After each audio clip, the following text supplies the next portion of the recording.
सिर्फ पिछले साल ही नहीं, इस योग दिवस पर भी हमारा फोकस बच्चों और देश के सिपाहियों पर है। साल 2015 में 18,000 से ज्यादा बच्चे मरे नहीं, उन्होंने आत्महत्या कर ली। एक समाज में इससे बड़ी आपदा नहीं हो सकती। जब हमारे बच्चे आत्महत्या करने लगे तो हम कोई बुनियादी गलती, और मेरे विचार से हम देश के 35,000 स्कूलों तक पहुंचे थे। उन्हें एक आसान, ठहरिए, समस्या बहुत बड़ी है। इस देश में 35,000 स्कूल बस एक बूंद है। कई पल थे जब कोई चीज वाकई गलत हो गई और आप भावनात्मक रूप से परेशान थे। आपको ऐसा लगा मुझे खुद को मार देना चाहिए, पर आपने कुछ नहीं किया। वो पल गुजर गया, उसके बाद आप बेशक जीना चाहते, लेकिन दुर्भाग्य से कुछ लोगों में उस पल उनकी भावनाएं इतनी तीव्र हो गईं कि उन्होंने वाकई कदम उठा लिया। जब आपके हड्डियों का ढांचा बढ़ रहा हो, तब अगर आप कुछ खास तरह के आसन करते हैं तो आपका ढांचा टेढ़ा हो सकता है। कुछ योग अभ्यास हैं जो छोटी लड़कियों को उनकी शारीरिक प्रकृति की वजह से नहीं करने चाहिए। तो सबसे महत्वपूर्ण चीज़ ये होनी चाहिए कि हमें अपनी शिक्षा प्रणाली को सुधारना और फिर से बनाना होगा।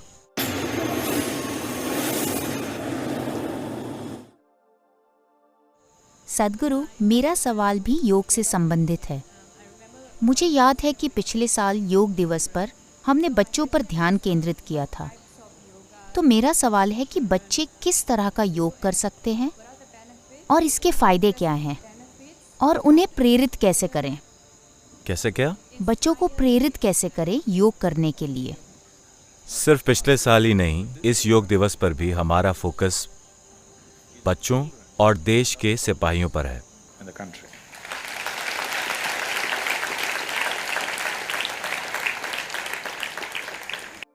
मैं नहीं जानता कि पिछले एक साल में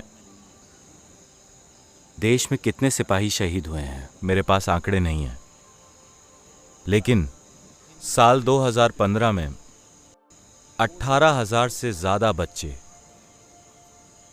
मरे नहीं, उन्होंने आत्महत्या कर ली, और उनमें से 7,000 से ज्यादा 13 साल से कम उम्र के थे।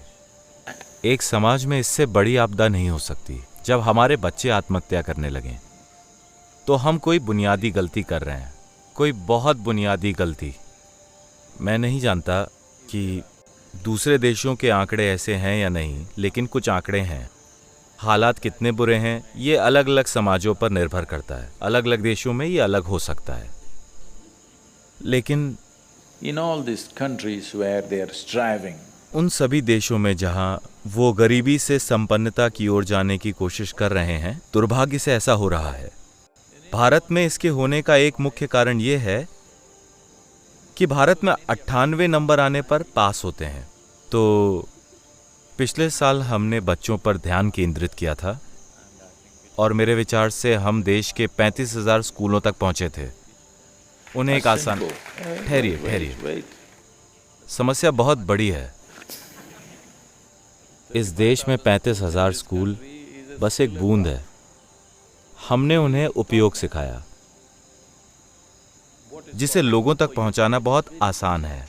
बच्चों के लिए ऐसी चीज महत्वपूर्ण है जिसे उन तक पहुंचाना आसान हो और जिसका अभ्यास करना आसान हो। एक चीज यह है कि सीखने वाले ज्यादा हैं, तो इसे बहुत सरल होना चाहिए। अगर ये योग की जटिल पद्धति हो, अगर ये योग का बहुत जटिल सिस्टम हो, तो हम उसे बहुत कम लोगों को दे पाएंगे, क्योंकि योग के एक बहुत जटिल सिस्टम को प्रदान करना जिससे रूपांतरण होगा, लेकिन अगर हम उसे ठीक से प्रदान ना करें तो ये बहुत नुकसान कर सकता है। ये काफी नुकसान पहुंचा सकता है। तो योग का सबसे आसान रूप जो उपयोग है, इसका मकसद है, one thing is to bring a chemical balance in the child. एक चीज है बच्चे में रासायनिक संतुलन लाना। देखिए, आत्महत्याएं होने का बुनियादी कारण है उनकी भावनाएं। भावना की एक बड़ी लहर आती है और उस पर लगता है कि मर जाना बेहतर है। कई लोगों की जिंदगियों में कई बार उन्होंने इस तरह सोचा होगा, लेकिन वो पल गुजर गया, आपने कोई कदम नहीं उठाया। कई पल थे जब कोई चीज़ वाकई गलत हो गई और आप भावनात्मक रूप से परेशान थे। आपको ऐसा लगा मुझे खुद को मार देना चाहिए, पर आपने कुछ नहीं किया। वो पल गुजर गया। उसके बाद आप बेशक जीना चाहते हैं, लेकिन दुर्भाग्य से कुछ लोगों में उस पल उनकी भावनाएं इतनी तीव्र हो गईं कि उन्होंने वाकई कदम उठा लिया, और दुर्भाग्य से वो सफल भी रहे। आत्महत्या की कोशिश के आंकड़े कोई नहीं जानता। भारत में कोई भी किसी को नहीं बताएगा कि मैंने आत्महत्या की कोशिश की, क्योंकि हाल ही में इस कानून को खारिज किया गया या रद्द किया गया है, वरना भारत में आत्महत्या की कोशिश अपराध था। इसका मतलब था आपको 7 साल की जेल। मेरा ये कहना है कि किसी ने आत्महत्या की कोशिश की है, मतलब उसको करुणा चाहिए, ना कि सज़ा। उसे स्नेह और देखभाल की ज़रूरत है, ना कि सज़ा की। लेकिन आत्महत्या की कोशिश पर 7 साल की जेल थी। सिर्फ अभी कुछ ही महीने पहले इसे हटाया गया है। तो बच्चों के मामले में ये कोई मजाक नहीं है, ये एक दुर्भाग्यपूर्ण असलियत है, बहुत दुर्भाग्यपूर्ण हकीकत। जिन बच्चों में जीवन का उत्साह उमड़ना चाहिए, ये कल्पना से परे है कि वो अपना जीवन खत्म करने की सोचेंगे, है ना? तो सबसे महत्वपूर्ण चीज़ ये होनी चाहिए कि हमें अपनी शिक्षा प्रणाली को सुधारना और फिर से बनाना होगा। लेकिन ये एक दिन का काम नहीं है, इसके लिए समर्पित लोग चाहिए। एक नया सिस्टम लाने से ये काम नहीं होगा। जो लोग शिक्षा देते हैं उनको अपने काम से प्रेम होना चाहिए। पढ़ाना या बच्चों को संभालना, इसे पेशेवर तरीके से नहीं किया जा सकता और किया भी नहीं जाना चाहिए। एक शिक्षक, डॉक्टर, गुरु जो आध्यात्मिक प्रक्रिया लोगों तक पहुंचाता है, वो जो कर रहे हैं उसे उन्हें प्रतिबद्धता, समर्पण और अपने आसपास के लोगों के प्रति प्रेम की वजह से करना चाहिए। ये पेशेवर तरीके से नहीं किया जा सकता। लेकिन लाखों टीचर हैं, उन्हें उस अवस्था में कैसे लाया जाए, ये काफ़ी दूर का लक्ष्य है। तो आसान चीज़ हम ये कर सकते हैं कि बच्चों को शिक्षकों और सिस्टम को झेल पाने के काबिल बना दें।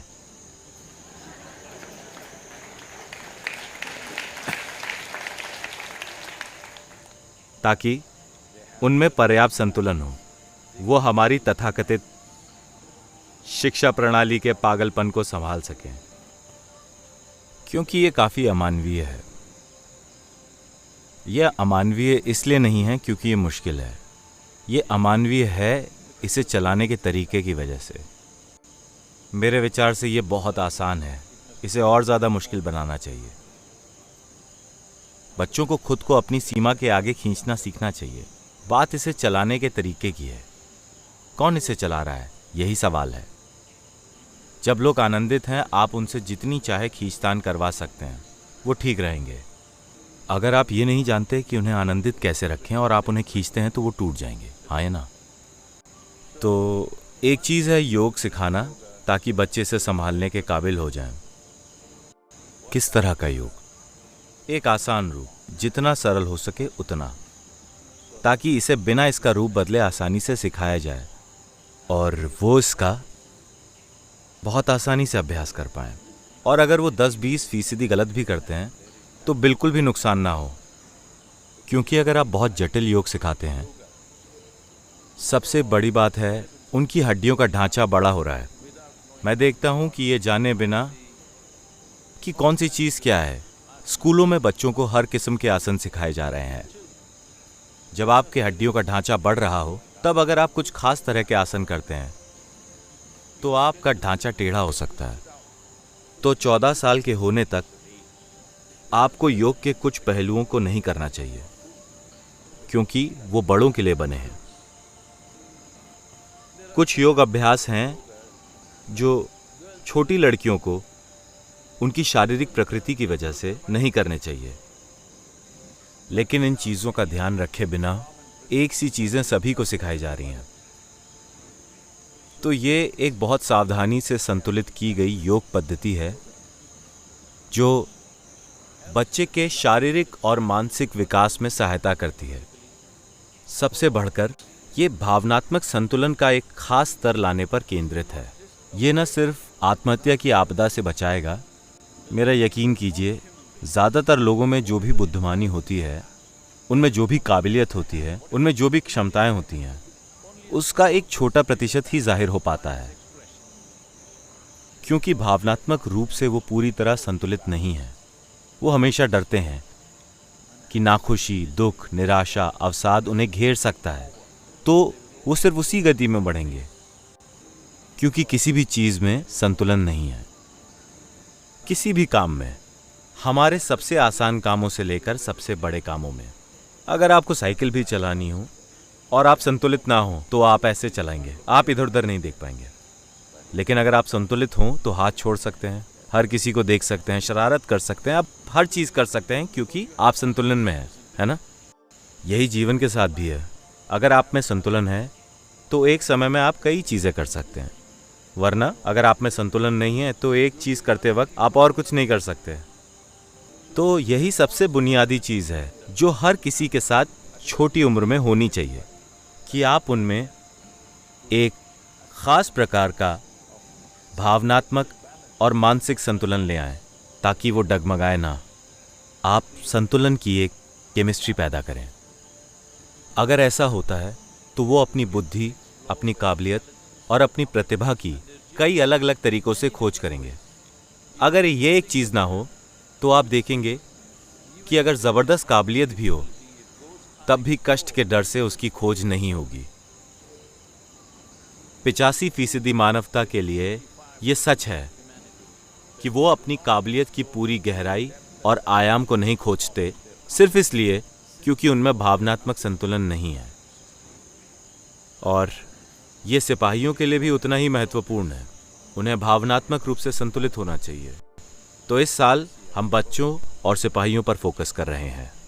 बच्चों को प्रेरित करने के लिए टीचर को योग अभ्यास करना चाहिए। And the effect, the positive effect of the yoga must show. योग का सकारात्मक असर दिखना चाहिए। अगर वो टीचर को देखकर सोचते हैं यही एक चीज है जो मैं नहीं होना चाहता,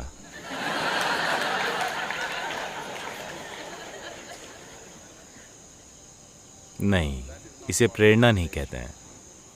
मैं यहाँ संस्कृति स्कूल और ईशा होम स्कूल दोनों में ये होते देख रहा हूँ कि हर साल कुछ बच्चे स्कूल वापस आना चाहते हैं पढ़ाई खत्म करने के बाद। वो टीचर की तरह काम करना चाहते हैं। इसका मतलब है कि टीचर यकीनन प्रेरित कर रहे हैं।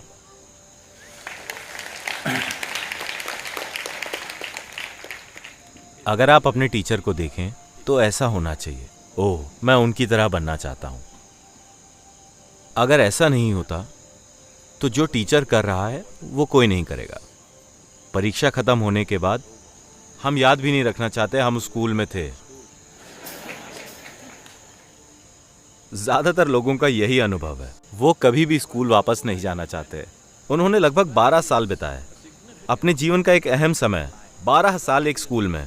ज्यादातर लोग स्कूल में फिर कभी नहीं जाते क्योंकि उन्होंने छुटकारा पाया था।